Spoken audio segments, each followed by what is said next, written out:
This is the affirmative constructive debate for the moon prompt.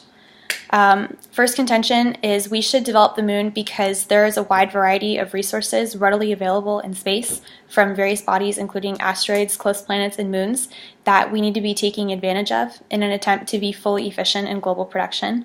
In this, I argue affirmatively for the resolution of the United States federal government increasing its development of the Earth's moon in one or more of the following areas, including energy, minerals, and/or water. Major harms of not developing the moon for its resources include the following. A, lack of minerals on Earth. B, ignoring these resources is ignoring a solution for the global water shortage. And C, mineral-linked devastation to mankind. I have 4 points in the latter of the 3 harms, being nutritional security in soil. Healthy and biologically alive soil is the basis for nutritional security for all people and every organism on Earth. Around the world, there's a widespread shortage of nutrition in agricultural soil that our food we consume every day is grown in. According to the Nutrition Security Institute, a critical need exists to halt the alarming decline in the world's supply of topsoil and to increase the nutritional values of our food. In the last 50 years, 50% of our topsoil has been destroyed, and this is needed for healthy food production. Harvesting minerals we've personally destroyed will allow us to resolve the error that we've created. Point number 2 being food, that nutrients are transferred to food, which is necessary to sustain human life. The food we eat is a source of nutrients for all of our body's biochemical process, and a lack of minerals that's resulted as a deficiency in destroyed soil that was previously mentioned is responsible for the decline of human health. Point 3 being health, that a lack in minerals harvested from food nutritionally lacking soil results in an unhealthy society.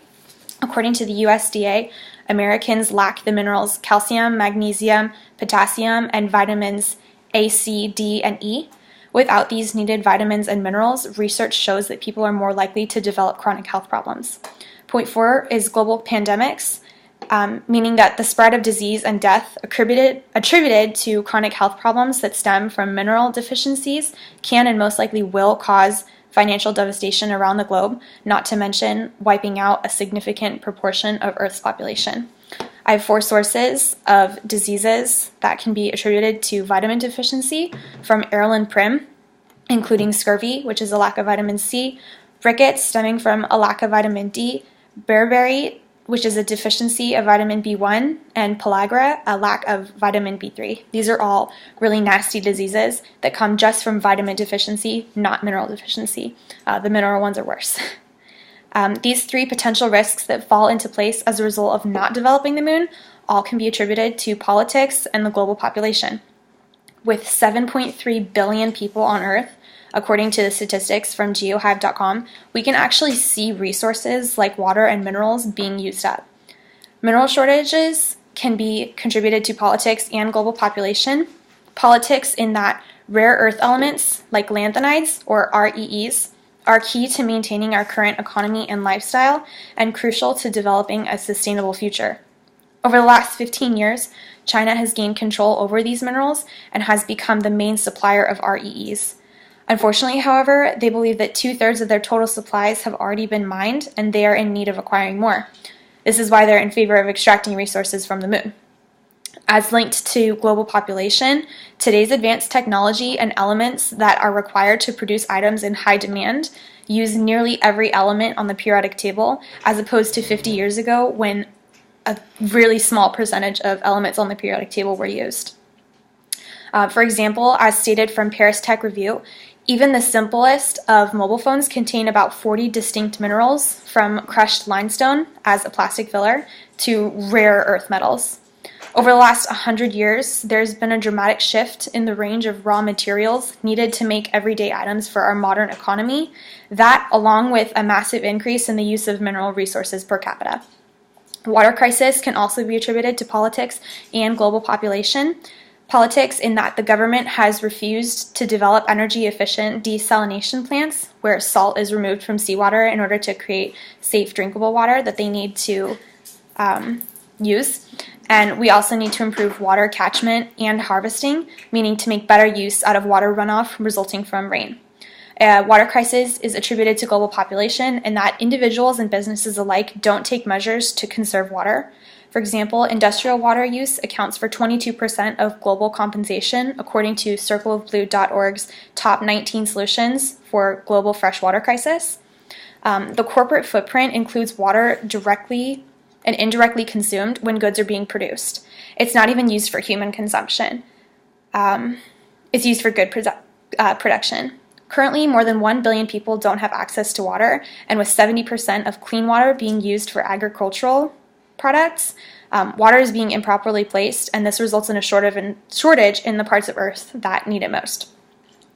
The plan is we need to take advantage of the resources available in space, specifically and more realistically achievable resources from the moon, in an attempt to be fully efficient in global production. This is a greater plan to combat inefficiency of materials that are in our reach but not being used. In situ resource utilization will allow for humans to use resources found or manufactured on other astronomical objects like the moon, Mars, asteroids, other stuff, to further the goals of a space mission, or in our case, to subsidize minerals that are or will be lacking in the near future. This is the proposed mandate to solve the problem. How will we fund this plan? Right now, no country is willing to foot the bill, but the private sector is already ready to take steps to make moon mining happen.